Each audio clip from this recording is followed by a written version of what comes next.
Yo, Sai, what's up, man? It's been a while. Dude, it has been, I think, a month and a half. It's been good. How about you? We have had like breaks and stuff, and like Oda you gotta take his time and stuff. But yeah, we're back. We're at chapter 1106, which is still insane to say.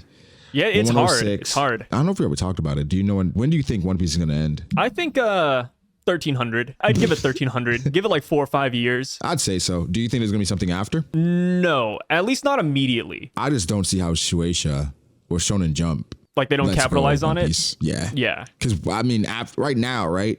Other than, I would say JJK. I think it's just JJK. Wait, Sakamoto days. Sakamoto days. I was gonna say Sakamoto days. Blue Lock as well. That's huge. Blue Lock. I've recently been watching Blue Lock. And I think that's it. Maybe I'm wrong. One Piece is still king, right? One Piece is still king. I guess Boruto as well, right? Boruto is still there. Yeah, Boruto. Shojin X is a thing. Mama Yu Yu, which is a new one. Let's talk quickly about some of the stuff that went down in 1105, 1106, and what could happen in 1107. What was 1105? 1105.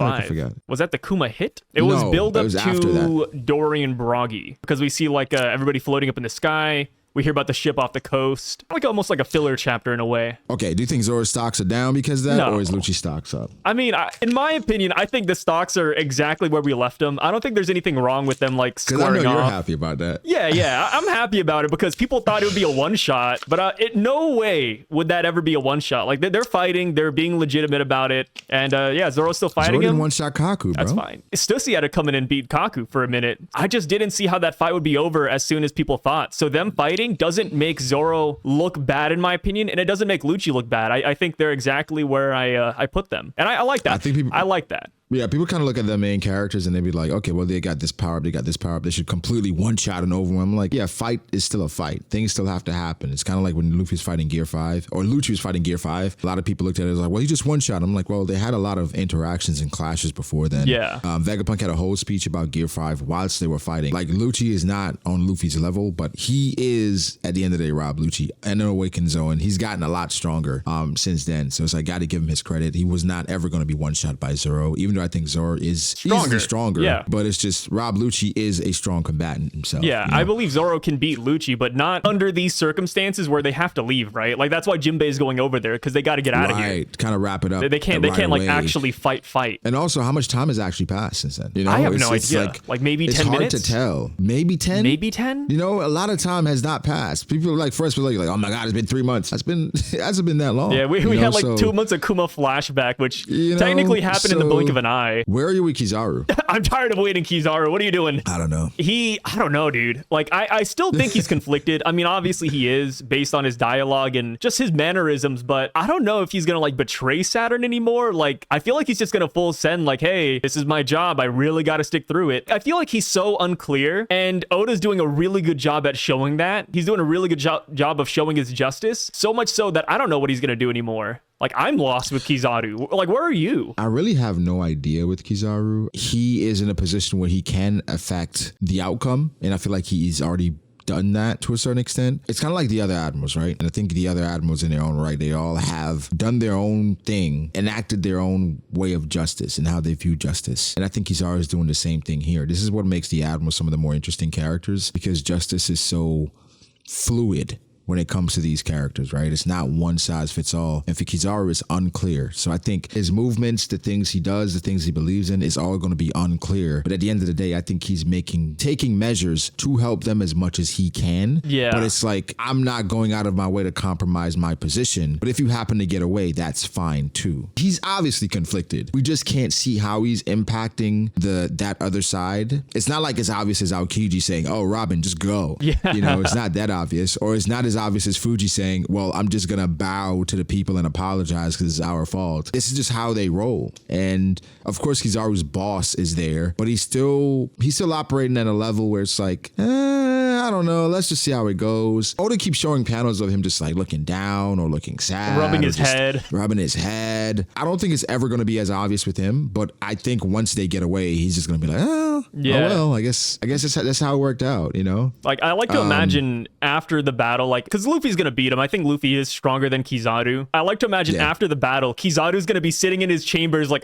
thank God Luffy was there, you know? Like, thank God he beat me down. Like, I didn't have to kill Vegapunk or them. I remember Kizaru when he was younger. What we saw of him is he was in a room with like a small light and he looked like he was writing or something like that. Oh, so yeah, the kid drawing. So it wouldn't be surprising me if he was like he was privy to Nika before maybe even the Gorosei didn't tell him about it. This is something that he grew up on because he was dancing with Kuma and them, bro. Yeah, he was dancing with them. Maybe he had like a couple of comic books about Sun God Nika even. Maybe, you know, so he's doing everything to contain how he feels because who knows how he came up, you know? And that's the thing about him. It's still a lot of things in the dark, right? Which I hope it will come to light really soon. So Oda is kind of just keeping it there for now, but I think by the time the arc is done, we will know for certain that Kizaru, not sabotage, but he played a role in them escaping. Yeah, I thought it would be more obvious, to be honest. You know, obviously the vice admirals are gone. A lot of the Navy are off the island. And I was like, yo, like if Kizaru's gonna betray Saturn, it would be right here. But maybe it is just a lot more subtle than I was expecting, which is fine. Like I'm totally cool with being wrong, but I still believe that Kizaru wants Bonney and Kuma and them to escape. But of course, he is going to try to execute his justice no matter what. He is still going to try to do his job to the best of his abilities. If Bonney, if Kuma, Sentomaru, and Vegapunk all escape, I doubt Kizaru's going to lose sleep over that. How do you feel about like the fact that Bonney had control over the pacifista all along? She just didn't know it. I like it, especially since she's one of the few characters that has not ran into a pacifista before up until this point. Like Sabaody, for example, like she is one of the only supernova that just missed the pacifista. Her and Capone Beige were like the only two characters. And I always thought that was a little bit strange. But now, like, getting this reveal, it makes so much sense, and I like it. There is something kind of morbid about controlling an army of your dad,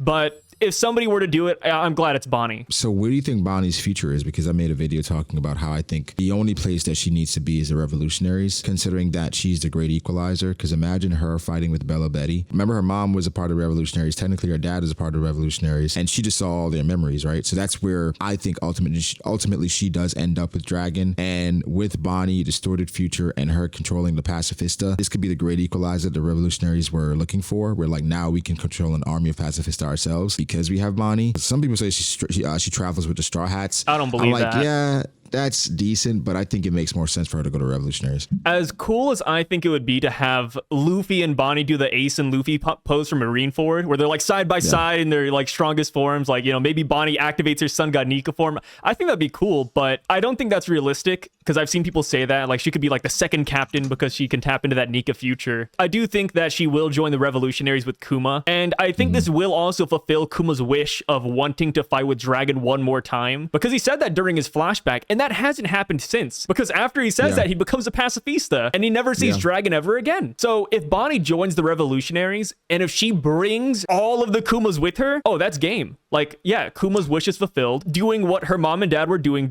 like with their life, and she's working with Dragon. Like it just fits perfectly in my opinion. Yeah, I agree 1000%. I think so. I expect Esbjerg to go with her, and I expect them to travel around the world as well, which like it's so interesting that she's technically, because Esbjerg's still a kid. While she can turn into adult, she can raise her kid adult father. It's so strange. Pretty laughable too, because the government, they abolished the Shishibukai because they had the Seraphim, because they had the pacifista, and now look at them, like they have egg on their face. Themselves? What's up? Do you think they got ahead of themselves by doing that? Oh, 100%. I don't know why they didn't just keep the warlords. I mean, yes, like countries didn't like them, but at the same time, like maybe keep a couple on, maybe just be more stringent with who you give it to. You know, like you didn't have to get rid of Mihawk. I would keep Weevil. I'd keep Mihawk. Yeah. Even though Mihawk isn't the one that you can kind of approach and say, yo, I need this right away. But he's followed orders. Yeah, you don't want to fight a Mihawk, few times right? Already. I'd keep Mihawk. I'm keeping Weevil because I feel like he can be controlled. You just got to pay him. Yeah. But of course, he has his own vendettas. I would keep Moria as well. I think Moria was a great warlord. He tried, dude. Like, Moria tried. All I gotta say, Moria showed up. He did his job. He just kind of sucked. That's what I'm saying. That's all it is. That's all it is. After Egghead, I don't think we go immediately to Elbaf. I think we stop somewhere else because it's necessary. You know what I'm saying? So Hachinosu, make a quick detour to save Grandpa. Oh man, that's once Luffy finds out. Do you think he would go? Luffy finds out. Do you think he would go? No. You don't think he would? I think he would try to, but I think they're gonna be like, yo, you can't go to Blackbeard's territory. Yeah, you think Zoro's gonna be like, yo, what are we doing? He's a Marine. Who's interacted with Gar? I mean, They interacted it's with him really back tough. at Back Water Enies 7, lobby. yeah? Yeah, right after Enies lobby. So Luffy, he's caught by the Blackbeard pirates, you know? Yeah, but surely Luffy would be like, grandfather. well, Blackbeard captured Ace and then Ace died. I don't think Luffy would want his grandpa to die, but this is also contingent on whether or not Luffy reads the newspaper, because we know that doesn't really happen. Like, somebody has to read it for somebody be like, Luffy. oh, Like yeah, Robin. let's not tell him right now. Let's not tell him right now, you know? Let's wait. Well, what do you think 1,107 holds? What do you think we go next? Or what do you think we do next? I can see Dory and Broggy. I think it's going to be centered around them because they're giant. It's not like a character we can ignore for a little bit. They're actual giants off the coast. Whether or not we try to look for them, we should always see them in the background somewhere. So I feel like it's going to be centered around them. And I could see them taking down the vice admirals, but I just don't know what it would be like if they were to land on Egghead, though. Like, would they fight Kizaru? Would they fight Saturn? I'm just not too sure how that's going to go yet. And then even Luffy's reaction, because for us, like, you know, we're reading the series, we get by it pretty quick. But for Luffy, like, if you see these guys, you'd almost have a heart attack. You're like, wait, they're here? Why? You know, like, it's so out of left field that I don't know how Luffy or even Usopp would react. Like, you see these guys show up and you're like, yo, it's been 2 years. We saw you guys for like less than a day. And here you are. Yeah, we talked to an old friend about you, you know? Yeah. Like a quick flashback to Shanks. I think at the end of the day, right now, how I feel about the world government, it feels like they're kind of overwhelmed. I feel like they're on the back foot. You know, you got the Giants here, where it's like a Buster Call doesn't matter with the Elbaf spear and stuff like that. But then you have Luffy in Gear 5, and you have Kizaru that's conflicted. It's starting to feel like they need reinforcements. Yeah, where's the Kainu? Please. Right, but then we also have the Iron Giant storyline, you know? The Iron Giant, man, that is scrapped. He's still in the same spot we left him. He has not moved, brother. But he said, vroom. Yeah. He said that last time too. Somebody said he's like a lawnmower. You just got to keep starting him up. So it's third time's the charm with Gear 5. I don't even think he has legs. We haven't seen legs on that guy. Yeah, we haven't seen legs. I think he's just dismembered. Buried deep. It is buried deep, bro. I think he's not getting That's the thing. I think we see the Iron Giant pretty soon. Probably the end of next chapter. Not you gonna think lie. so? My whole thing with Bonney and Kuma was that they got to see Gear 5. Right? They saw Gear 5. Now what? Because Kizaru technically is already down. I guess Gear 5 versus Saturn, or maybe a combination like you mentioned with Saturn and with Bonney and Luffy to put Saturn down. It's not much left in Egghead. Now it's time to get away. Yeah. So we can't leave before the Iron Giant stuff. So it's like no time like the present. You know what I'm saying? So I don't even think we have to leave anymore. Like, we were leaving because of the Marines, but it's actually a one-sided slaughter at this point. Until we find out that Doll has like a molten devil fruit. It's not lava, but it's like the lower. Yeah, she's like an admiral candidate. Like the erupt no me. Hey, we still have 6 vice admirals we don't know the names to yet, so maybe they show out. Boy. Maybe they show out. Overall, I think that the story's in a great place. I can't wait for next chapter. But even in the midst of that, we had some things going on outside of One Piece. It's like an extra chapter. In regards to One Piece. Yeah, an extra chapter of stuff which involves One Piece spoiler content or scans. That was crazy. So basically, 2 people, right, got arrested in Oda's hometown. Yep. That were selling the leaks from the magazines, which is basically how the scans get the raws early so that they can provide the scans that we can read or watch or read them and, you know, react, whatever. But there's more to this story now in regards to the it. plot thickens. Where it's reported that the person who reported it to the police and exposed the source behind the raw images was actually a translator affiliated with a specific team that translated the manga and was dealing with that source. It said that he informed the police about the main leakers and their locations concerning the group's TCB scans, OP scans, and Scanpia. So basically a translator snitched. That's nuts. On the sites. They snitched on the whole operation. Do you think the translator got caught or they weren't being paid enough? I don't even know. Like, what would you get out of it? Like, was it like a bounty on with the Japanese police department? Like, hey, we'll give you $10,000 if you tell us about the leakers. I don't think that's a thing, right? I don't think it's a thing, but I think it may have been a situation where he probably was getting scared. He's like, we're gonna get caught. I need a way out of this. So he snitched. I'm just gonna give you guys up, man. I'm sorry. Maybe he was caught on like a minor offense, and he was like, hey, I wasn't smoking weed. Hey, I'll sell you. Right. I'll sell you manga leakers instead. Right. It's kind of like they picked him up for just like something minor, and he's like, you have no idea what you have. And he's like, what? Yeah, like, I'm not going to jail. I'm the main translator for the One Piece leaks. They're like, no. Yeah, he's like Doflamingo, right? Like, oh, I know about the secret treasure of Marie Joie. He's like, get the commissioner now. That's crazy, man. We got the main main translator for where that has information about TCPOP and Scanpia. They said the same translator previously had asked one of the major leakers to share his donation link, intending to take the money and escape before the police successfully caught the source. Essentially, it's money. Yeah.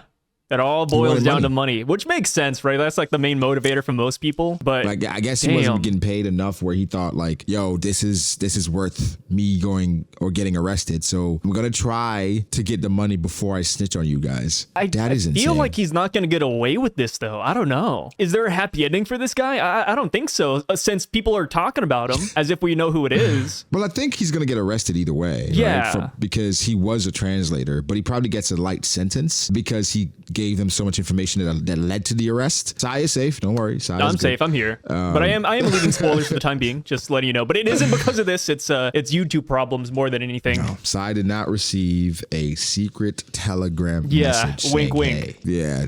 I didn't walk away with Stop it. $10,000. Like, do you think they brought like an entire task force, like SWAT agents and everything, like a bajillion people, Absolutely. like armed with ARs? Absolutely. You think so? Absolutely. I think so. Like an Avengers level threat? Yeah, they threw the book at him. Bro, this is manga, all right? Yeah. This is serious. They brought everything. They threw everything. They threw the book at them because this is not a joke. This is manga. So They brought out like secret government weapons just to fight them, just to bring them in. I fully expect a video to leak with them just like completely going crazy, full task force. Because think about it, like how often do these guys get to put on full gear, riot gear and go like, neutralize a threat, I don't think it's that often, man. I don't think it's that often either. So I think every time they get an opportunity, they're full go, man. Kind of like what Roger said whenever he got executed. Spoilers will always live on. You can kill the man, but you can't kill the dream.